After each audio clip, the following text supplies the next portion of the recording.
When Hamza married Hira, he thought he had found his forever partner. She was intelligent, lively, and outspoken, and her energy pulled him in like a magnet. For years, their marriage seemed strong. They traveled, laughed, and built a comfortable life together. But beneath the surface, Hira's restless spirit grew louder, and Hamza soon learned how far she was willing to push boundaries. One evening, over dinner, Hira dropped a bombshell.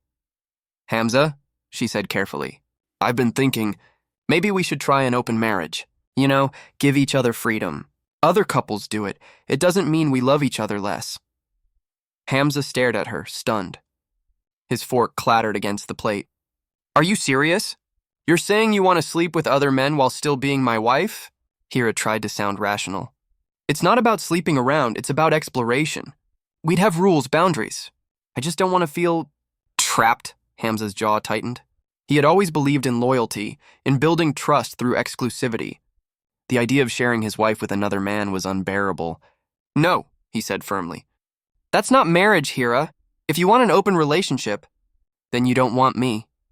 She frowned but dropped the subject, at least on the surface. For a while, things returned to normal, but Hamza noticed subtle changes. Hira stayed out late more often, claiming she was with her friends. She guarded her phone like a hawk and grew distant in their conversations. Hamza's instincts screamed that something was wrong. One night, after she left for a work dinner, Hamza decided to follow her.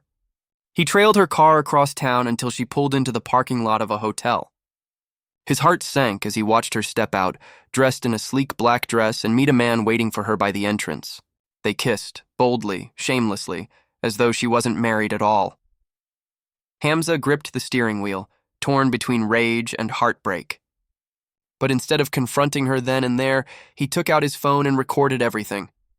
He knew that raw anger would only give her power to twist the story later. If he wanted revenge, it had to be precise, undeniable, and unforgettable.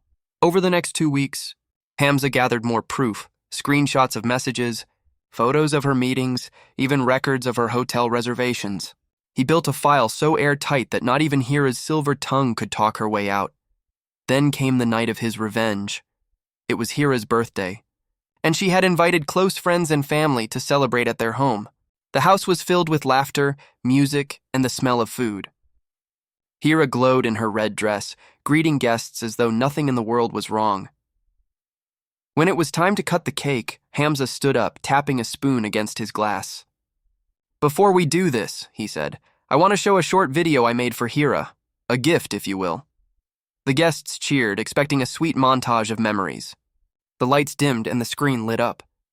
But instead of wedding photos or vacations, the footage showed Hira stepping into hotels with another man, kissing him in parking lots, laughing with him in restaurants. Gasps filled the room. The silence was suffocating. Hira's face drained of color. "Hamza, turn this off." "What are you doing?" she shouted, rushing toward him, but Hamza's voice was steady. "You wanted freedom, Hira. You wanted an open marriage. Instead, you chose betrayal. Tonight, everyone gets to see who you really are." Her friends shifted uncomfortably, some avoiding her eyes, others whispering. Her parents looked horrified, her mother covering her mouth in shock.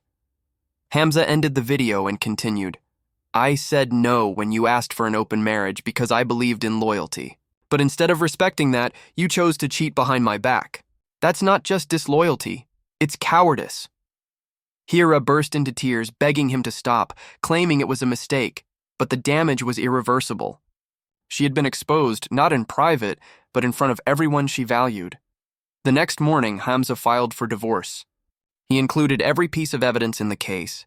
Because of her reckless behavior, he also sought control of their shared assets. The law was on his side. In the weeks that followed, Hira's life unraveled. The man she had risked everything for quickly abandoned her when the scandal went public. Friends distanced themselves. Even her family struggled to look at her the same way. She had wanted freedom, but all she found was loneliness. Hamza, on the other hand, felt strangely at peace. His heart still ached from the betrayal, but he had preserved his dignity. He hadn't shouted. He hadn't lowered himself to her level. He had simply revealed the truth and walked away with his head held high. Months later, when a colleague asked him how he managed to stay so calm, Hamza replied, "Revenge isn't about screaming or fighting. It's about making sure they destroy themselves with their own choices. And that was exactly what Hira had done.